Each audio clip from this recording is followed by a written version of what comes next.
we've got 2011 E92 M3 in with us at Redish Motorsport for Conrod Bearing replacement as a preventative measure. Now we're not expecting many problems with this car, being at 2011 and it's only got 64,000 miles.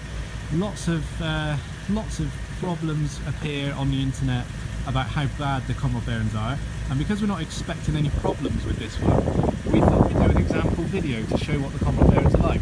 So we don't know yet, so we haven't started the vehicle. We're just about to carry out the repairs. So the vehicle's just been dropped off. So the first thing we need to do is make sure it's fully protected. So we've got genuine BMW seat cover, gear stick cover and handbrake lever, also a steering wheel cover and also floor protection as well. And what we need to do is warm the engine up because we've only just started the car a minute ago and it's well below 50 degrees C.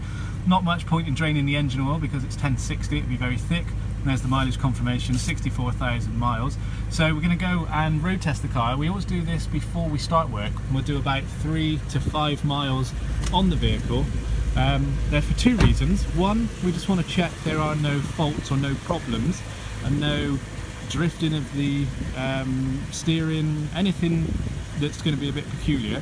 And also we want to warm the engine oil up, which is why we drive it for a few miles. So once the engine's warm, then we'll go into the workshop after road test and start the process.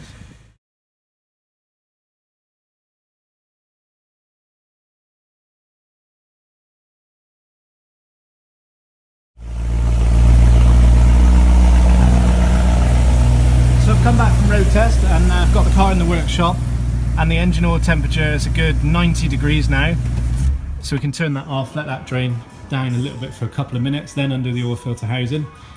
I've got my new parts lined up in the workshop, so I've got a nice clean environment, lots of room and light to work in this area. So I've got ACL standard H Conrod bearings, BMW genuine Conrod bolts, also genuine BMW oil filter kit, oil pipe O-rings, 2 of those, one of the power steering hoses. Sometimes there's a little rubber mount that breaks, so we've got a new one of those in case. Some cars need that. Power steering rack sealing rings, because we have to disconnect the steering system and we lose the steering fluid, so new sealing rings every time. Also the customers opt in for engine mounts, which is sensible because there's no labour to do these, it's just the price of the mounts, which are £85 whilst the car's apart. Lots of the engine mounts we take apart are split or even separated completely. If you follow us on Facebook, you'll see some example posts of that recently. Every car gets new power steering fluid, which is genuine from BMW, Pentasyn CHF 11S, and also engine oil. So we use Castrol Supercar 10W60 M Power oil. It will probably have about, well, because we have to take the sump down, it has over 9 litres, even though it's 8.8 during a service. Once the sump comes out, you normally nearly get 9.5 litres in. We've got 8 here. These bottles are empty. That's just to show that we use genuine Castrol oils because we have them in Castrol barrels, which there's a picture of them now.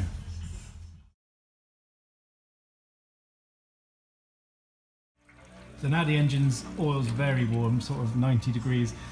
We're draining out of both. I've already drained the oil filter housing by undoing that, and that means that the filter housing fluid is draining into the sump, and now I'm undoing the sump secondary, both sump front and back drain plugs. You can see how fast that's coming out because it's so thin. I mean, if you've ever drained 1060 before, you know it's a lot thicker than that, and because it's so warm, it's actually quite hot on my finger there. You can get that draining quite significantly, which means you're going to likely get more out of the sump.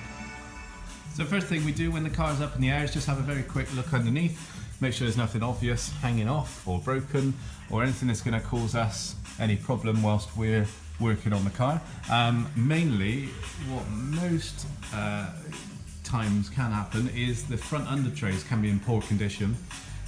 Very common, the centre under tray, which is actually partially missing on this car already, can have fixings that are either missing or ripped or broken, and that's purely because it's not a plastic under tray, it's made of felt fibre, which is a bizarre system for BMW. Very lightweight but terrible for holding itself together. As soon as you get corrosion on the fixings on the back of them, so you would access it by undoing that 8mm there.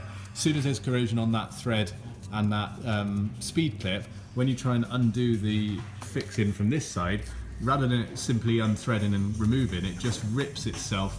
And because it's a felt fibre system with loads of little fabric pieces inside, it just can't hold the weight, so it just rips. So there's a badly affected corner under tray here, which is partially missing. One on the right side which is still fitted, and the centre one which is quite poor as well. So that's very common. So sometimes people like to consider having new replacement under trays at the same time, which is a sensible option because there's no additional labour to have them put on. And then also the other thing that can happen is the gearbox under tray, this one here.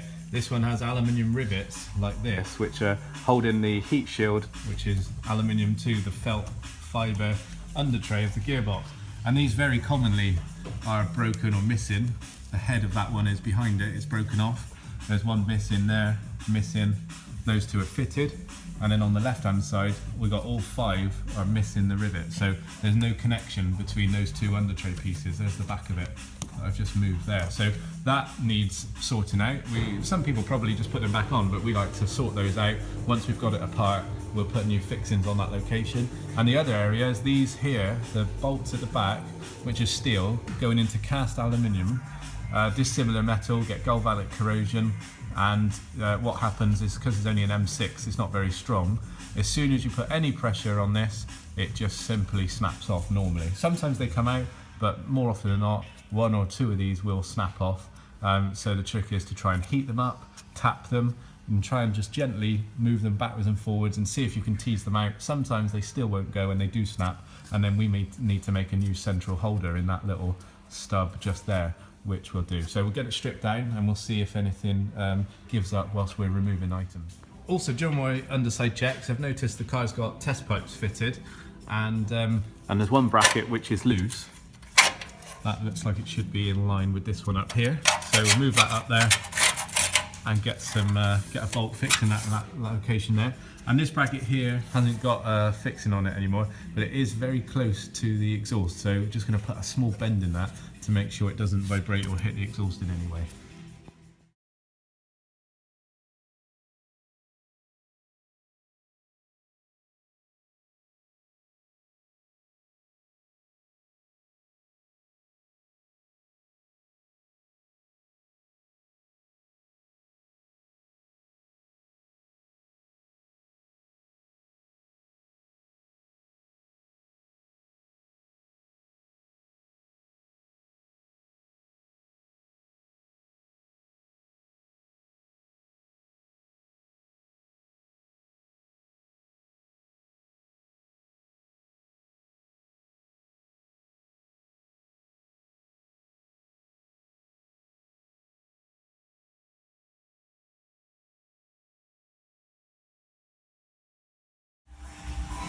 So I've now got access to the bottom of the engine, as you saw in the time-lapse video, so sump removal, front suspension, steering rack and things like that. Also taken off the pickup pipes and the brackets, and now we can have a good look at the internals of the engine. Very clean still, which is excellent, and I'm getting ready to start the first of 8 sets of Conrod bearings and bolts. So I'm going to start at position number 1, which is actually cylinder number 5, first one on bank 2.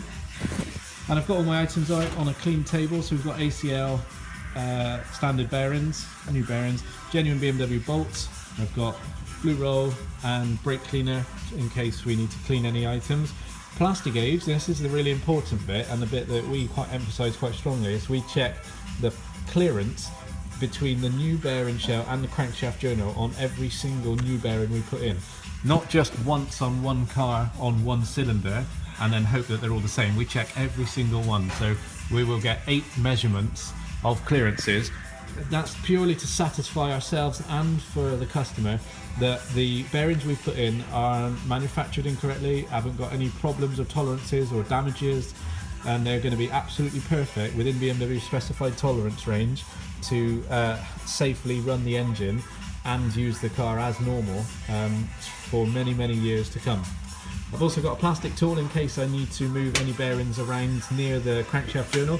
Don't want any metal anywhere near it, so it's always a plastic tool if we need to use that near a bearing shell or the crankshaft journal.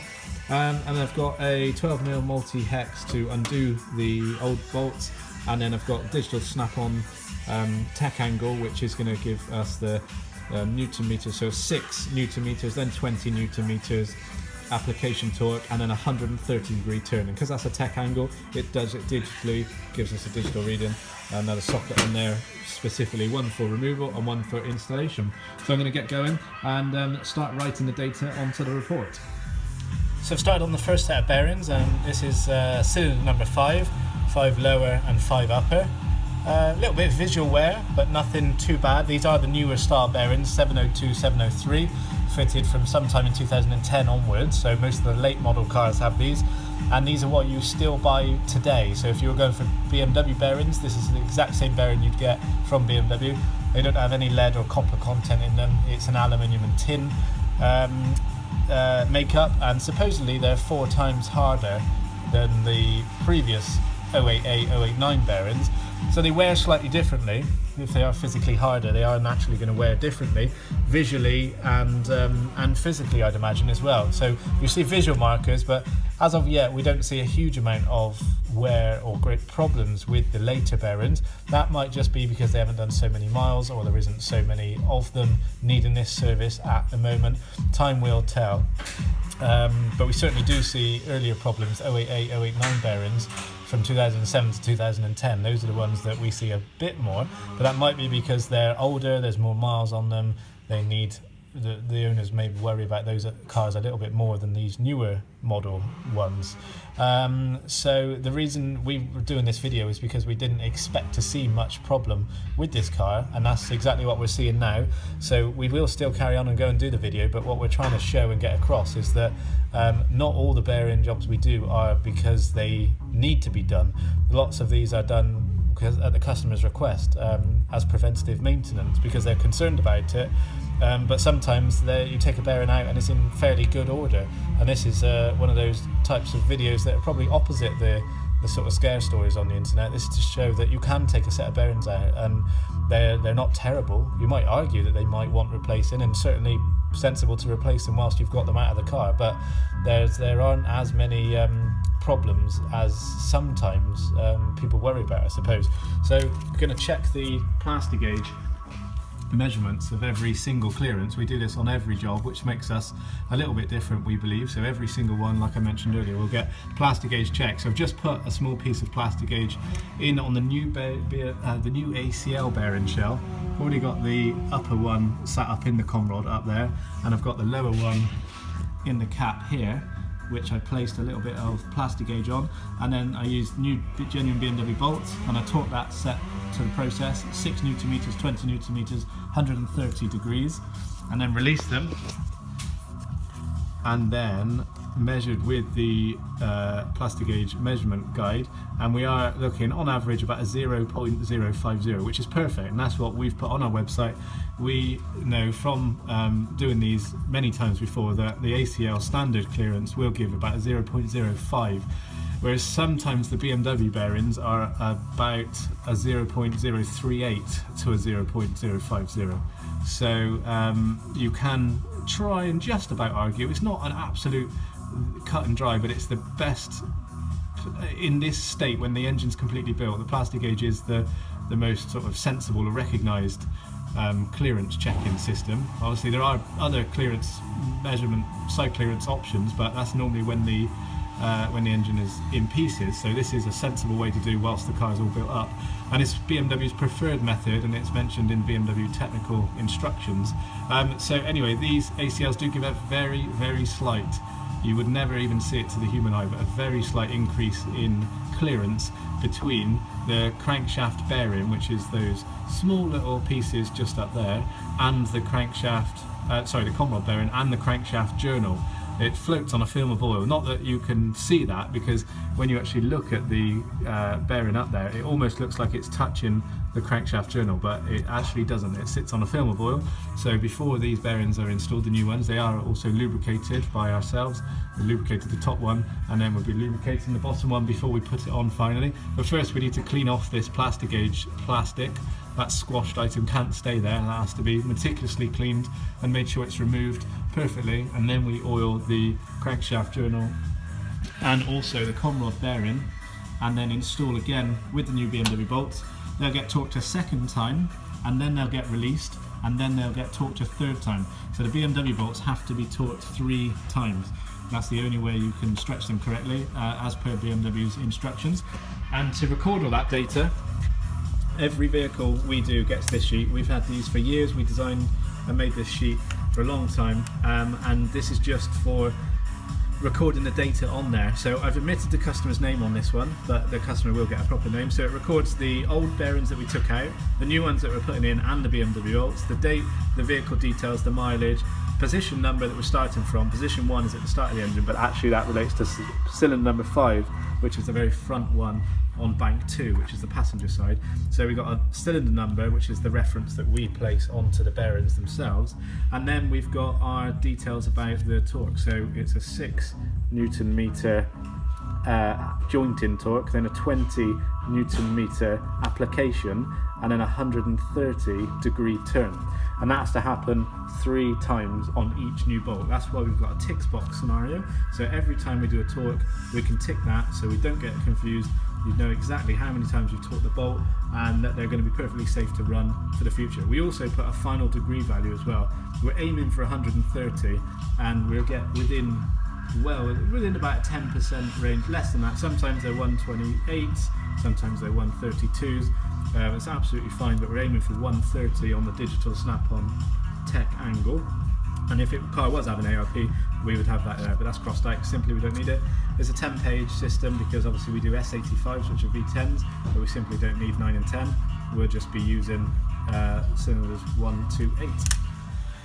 So now we've done cylinder number 5, we're on to cylinder number 1. You can see we've done that because I marked the heads of the bolts with pink paint, so we know that that is done. And now we're moving on to cylinder number 1. So we've got a 0.05 clearance, and that is confirmation that we're pretty happy, well, very happy with that clearance, and we can move on and install the ACL at the bottom. We've already got the upper one in the top of the Conrod, and now we're going to put the one in the cap.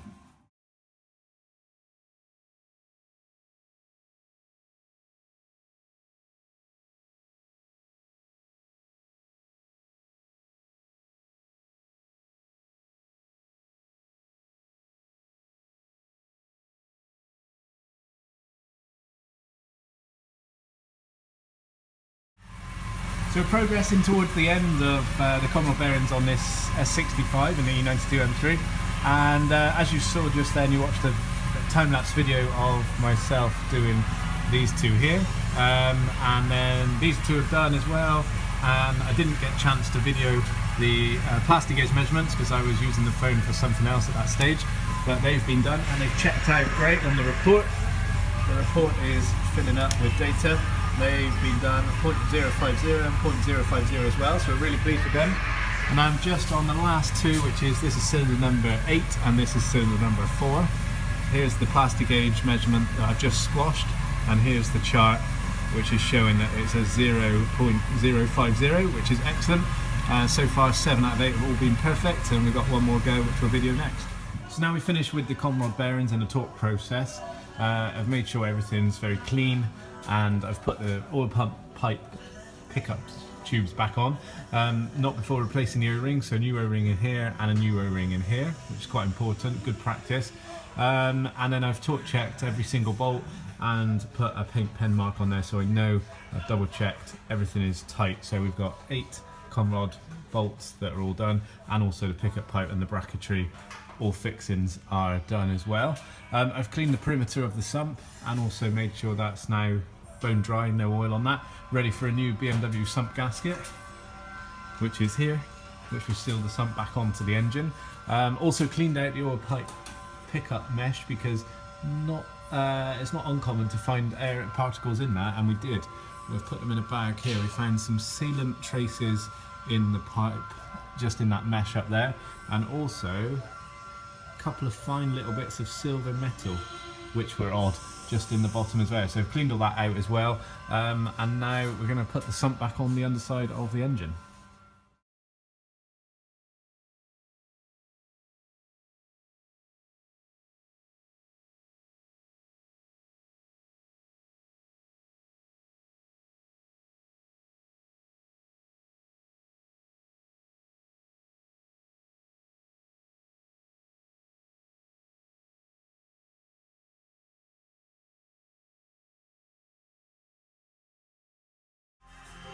So that's the majority of the underside rebuild complete now, which you just watched on time-lapse video. All we've got left to do is put the main aluminium reinforcement plate on, and then the front under trays, and also torque the radius arms. So that's why there's yellow cable ties around there. They don't get done up in the air because they need to be torqued in normal position when the car is down on the ground and the wheels are up into the wheel arch. Then they can be torqued, so that's the reminder for us they need to be torqued still. So that's the underside done, and now we can bring the car down and fill it with engine oil, power steering fluid, and go for the first start. Everything's torque checked and also paint marked, which is those pink paint dots underneath, even on the smallest of fixings, so that we know that everything is tight and done. I don't need to recheck it. I'm quite happy that that car is safe, and even the sump bolts. So next up is engine refill and then start. So we're almost ready to start the car, but first we have to install a few things, fluids and filters. So every car gets a genuine BMW oil filter, which is the kit there. Also Castrol Edge Supercar 1060. There's only 8 litres there, but we've got it in drums. So that will be topped up. We'll probably get, even though it's 8.8 on a service change, when you've got the sump down, you can normally get about 9.5 litres in. And every car, really important, gets genuine BMW supplied Pentasyn CHF 11S, which is the power steering fluid, which goes in here. Because obviously, as you saw, we take the subframe out completely underneath and disconnect the steering rack, which means we lose the steering fluid. Some people do it differently. Some people don't install new power steering fluid because they don't take the subframe off completely. Some people take the airbox off and support the engine and then just lower the subframe. There's no right or wrong way to do it, but that's the way we do it, is take the subframe off completely. So we need to put new power steering fluid in there. That's what we're going to do, and then we'll go for a first start. I should say as well, just because we use Castrol Supercar 1060, it doesn't mean that that has to go in. If the customer's got a preference to oil, if they wanted Shell, or if they wanted a different grade, for instance, a 1040, a 540, anything really, we will listen to that, no problem, and we can either supply, or the customer can supply parts and oils. We're quite flexible like that. So I've got the car on the ground on our stand so that I can put it into what we call normal position. So that mimics the weight of the car on the suspension. And now I can torque these radius arm bolts.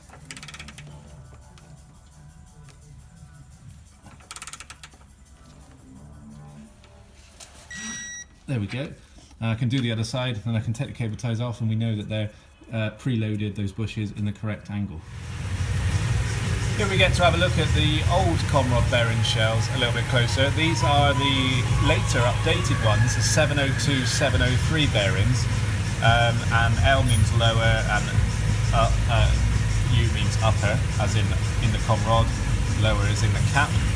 So we've got these are in cylinder number order, and in banks, bank 1 and bank 2, so that's driver's side, that's passenger side.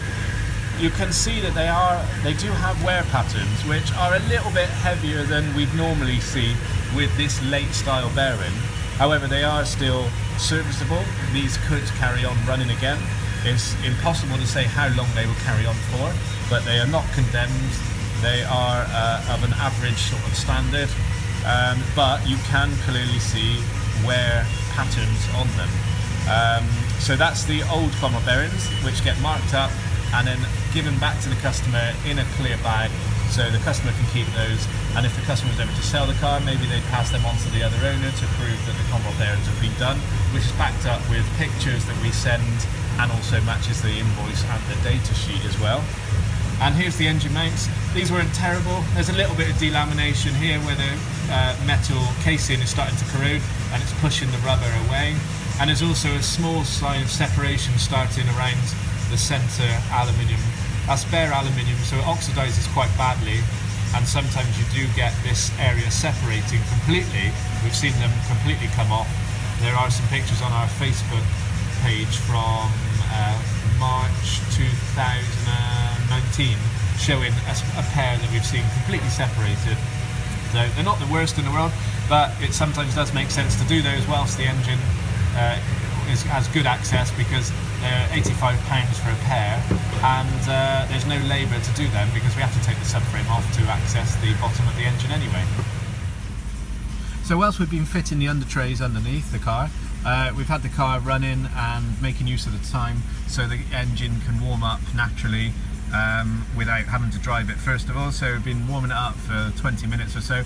Engine oil temperature is already up to about 90 degrees and it has done a fresh oil level reset. This isn't reading an old measurement. It's very important that they have to be quite a high temperature to give a correct, accurate reading. So we've already got a reading, but I'm going to reset it whilst on the video so you can see measuring engine oil level, and we've got the little clock whirling around, and there we go, it's giving us a accurate, definite level. So we've got just below a maximum figure, so we're perfectly happy to drive this car. It's nice and safe and engine oil level is correct.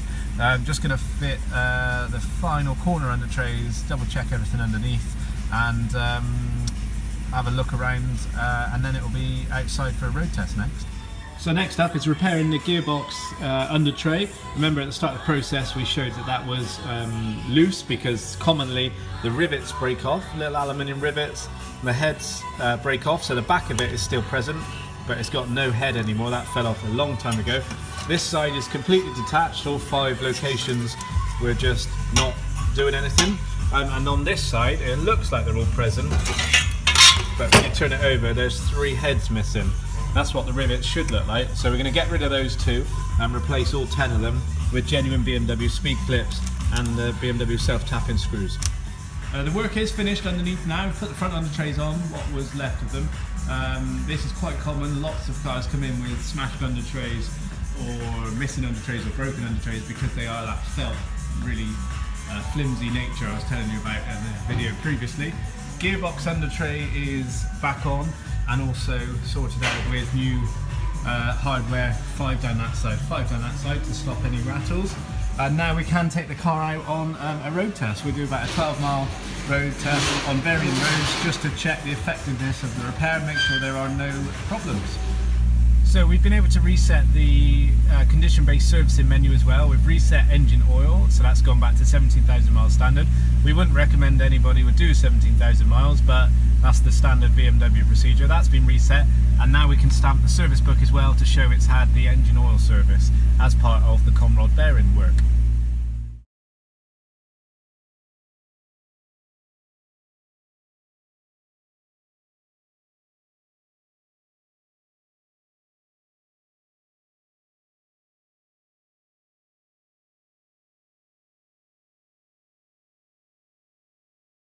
The work is now complete on this E92 M3. We've just carried out the 12-mile road test that you watched on time-lapse video.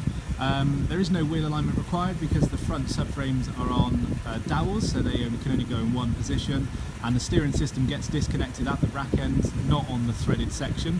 So the steering's perfectly straight, as are they on all vehicles, and now the car is ready to hand over to the customer. And then in reception, when you come to collect your vehicle, you will be presented with the old parts. So we always have the old Conrod bearings available for inspection and to take away. Also the old bolts and the engine mounts, which will be brought in later on. And then this is the data sheet that gets passed to the customer as well. So it's what we carried out earlier on a handwritten basis in the workshop, and then that's just been turned into a neater version. So it's got the cylinder numbers, position numbers, and also the clearances that we check. The old shells, new shells, what we've used, which are ACL plus BMW bolts. Some vehicles about the detail, the date, and then also the stage torque check sheets along with the final degree angle. So this video you've been watching is all about the new style bearings because it was an 11 plate car. Those new bearings are the 702, 703 bearings, and I just thought I'd end the video showing some examples of the older style bearings fitted in 07 to 2010 cars. These are the bearings which have got part numbers 088 and 089. They're the ones that have the copper and lead in them, so they're a little bit softer, and they do wear visually differently. You can see lots of copper layers on these bearings when they wear, so that's what some of the older style bearings look like, and they give a much more different visual appearance. They visually look worse than the new style bearings that wear, especially some of these. For example, look at this 5th upper one, which is almost all copper. Now I've laid them out in arguably sort of some from the least affected to possibly the worst affected.